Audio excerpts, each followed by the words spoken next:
రీతు చౌదరి అని ఎడుతుందనమాట. అది కూడా దొంగ ఏడుపే. కన్నీళ్ళు రావు, బొక్క రాదు. లాస్ట్ వరకు చూస్తే మీకు క్లారిటీగా అయితే అర్థమవుద్దనమాట. పులిహార రాజా కూడా చెప్పడు, పులిహార రాణి కూడా చెప్పదనమాట. కసి కసి చూపులతో అడుగుతుందనమాట మేడం. అందరికీ దండాలండి. నిజంగా రీతు చౌదరికి బిగ్ బాస్ చికెన్ పంపిస్తాడు. ఫస్ట్ చికెన్ బిర్యానీ అంటాడు, దాని తర్వాత చికెన్ పంపిస్తాడనమాట. అదేంటంటే నిన్న టాస్క్ అయితే జరిగింది. ఆ టాస్క్ ఏంటంటే రీతు చౌదరికి కన్ఫెషన్ రూమ్‌లోకి పిలిపించి, మీ వోళ్ళందరికంటే బిగ్ బాస్‌లోనే ఎవరెవరైతే ఉన్నారో వాళ్ళు సీక్రెట్స్ తెలుసుకొని నాకు చెప్పు అనేది అంటాడనమాట. చెప్తే నీకు చికెన్ బిర్యానీ ఇప్పిస్తానని చెప్పేసి ఫస్ట్ అయితే అంటాడనమాట. నిందితుడు అందరి దగ్గరికి వెళ్ళిపోద్ది. అందరి దగ్గరికి వెళ్ళిపోయి నీ సీక్రెట్లు చెప్పొచ్చు కదా, నీ సీక్రెట్లు చెప్పొద్దు కదా అని చెప్పేసి కసి కసి చూపులతో అడుగుతాదనమాట మేడం. అందరూ తేపలు కార్చుకొని చెప్పేస్తారనమాట. కాకపోతే ఏంటంటే పవన్ కళ్యాణ్ చెప్పడం. ఎందుకు చెప్పడంటే చెప్తాడు. ఎందుకు చెప్తే కన్ఫెషన్ రూమ్‌లోకి ఈవిడికి ఏమైనా టాస్క్ ఇచ్చారేమో, ఒకవేళ సీక్రెట్ తెలుసుకుంటే నేను ఏదో డేంజర్ జోన్‌లోకి వెళ్ళిపోతానేమో అని చెప్పి ప్రియ గారు చెప్పరు, పవన్ కళ్యాణ్ కూడా చెప్పడనమాట. పులిహార రాజా కూడా చెప్పడు, పులిహార రాణి కూడా చెప్పదనమాట. కాకపోతే మన డెమాన్ పవన్ రీతు చౌదరి హార్ట్ కాబట్టి అని చెప్పేశాడనమాట. సో ఇక్కడ ఏంటంటే మళ్ళీ ఈవేళ కన్ఫెషన్ రూమ్‌లోకి వెళ్ళి పిలుస్తారు. కన్ఫెషన్ రూమ్‌లోకి పిలిచిన తర్వాత బిగ్ బాస్ అయితే మాట్లాడతారనమాట. ఏంటంటే రీతు చౌదరి ఫస్ట్ కూర్చోమంటాడు. కూర్చుంటది. కూర్చున్న తర్వాత మీ ముందు చికెన్ బిర్యానీ ఉంది అని అంటాడనమాట. వెంటనే రీతు చౌదరి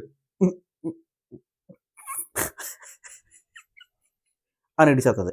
కన్నీళ్ళు రాదు. ఇలాగంటదన్నా ఇలాగని అని ఏడిసేద్దనమాట. మీ ఏడుపు ఆపి ముందు ఆ బిర్యానీ తినండి అయితే అంటారనమాట. గొడ్డల తీయగాలనే దాంట్లో బిర్యానీ ఉండదు, చికెను ఉండదు. ఖాళీ బౌల్ ఉంటదనమాట. దీది షాక్ అయిపోతది. ఏడుపు ఇలా గొడ్డు తెస్తే చికెన్ ఉండదు. చికెన్ అని ఏడుపు ఆగిపోద్దనమాట. బిగ్ బాస్ సరదాగా మీతో జోక్ చేశా. మీ సోఫా వెనకాతల చికెన్ ఉంటుంది. అది పొట్టురండి అయితే అంటాడనమాట. ఒక 6 పీసులు అయితే ఉంటాయండి. 6 కాదు 5 పీసులు అయితే ఉంటాయనమాట. కంఫర్టబుల్‌గా లేదు కూర్చొని తినచ్చా అని అయితే అంటాడనమాట. కూర్చుంటది. కూర్చున్న తర్వాత ఒక్కొక్క పీసు తింటూ ఉంటదనమాట. ఆఖరికి ఒక పీస్ ఉంచుతది. ఆ పీస్ కూడా తినేస్తది. కాకపోతే ఎక్కువైపోయిందేమో. ఆయిల్ కదండీ చికెన్ ఫ్రై. ఇంత లెగ్ అండి. లెగ్ పీస్ ఎడతారనమాట 6.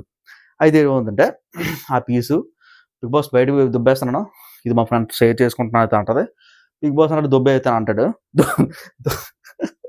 దొబ్బేసినంత ప్రియా పెట్టుకొని వచ్చేదనమాట.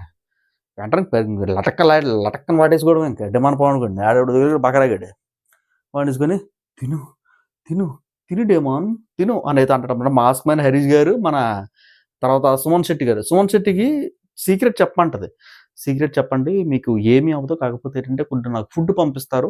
మీరు సీక్రెట్ చెప్పారంటే అని అయితే పాపం చెప్తాడనమాట. మీతో షేర్ చేసుకుంటానండి. ఏమొచ్చినా సరే షేర్ చేసుకుంటాను అని చెప్పేసి నమ్మిస్తది. ఇప్పుడు ఆ చెప్పడం ఎందుకు? నమ్మించడం ఎందుకు? మీకు అర్థమవుతుందా? ఇప్పుడు చెప్పడం ఎందుకు? అలా నమ్మించడం ఎందుకు? నమ్మేస్తది. ఓకే. నమ్మించిన తర్వాత వాడు సీక్రెట్ చెప్తాడు.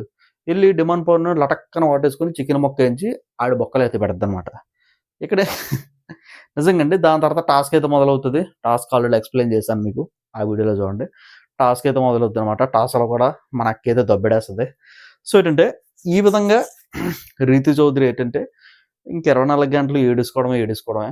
బయటకొచ్చిన తర్వాత ఆవిడకి నిజమైన పులిహార ఏంటనేది మనకి టీవీలో హల్చర్ అయిపోతుంది కదా! ఒక విషయం. ఆ విషయం అయితే తెలిసి మేడం గారైతే షాక్ అయితే అయిపోతారనమాట. ఇదేనండి లేటెస్ట్ అప్డేట్స్. ఇంకో టాస్క్ అయితే మనకి ఏదో జరుగుతుంది. నెక్స్ట్ వీడియో వస్తదనమాట. అదేంటంటే బిగ్ బాస్ హౌస్‌లోకి ముగ్గురు కాదండి నలుగురు అయితే వెళ్ళబోతున్నారు. ఆ అప్డేట్ కూడా నేను నెక్స్ట్ వీడియోలో చెప్తానమాట. కొత్తగా ఎవరైనా చూసినట్లయితే ప్లీజ్ అండి సబ్స్క్రైబ్ చేసుకోవడంతో పాటు పక్కన ఉన్న బెల్ ఐకాన్ క్లిక్ చేస్తే నేను వీడియో పెట్టేసరికి మీకు నోటిఫికేషన్ వస్తుంది. బెల్ ఐకాన్ ప్రెస్ చేయండి ఫ్రెండ్స్. ఓకేనా? బెల్ ఐకాన్ అయితే ప్రెస్ చేయండి. Bye bye.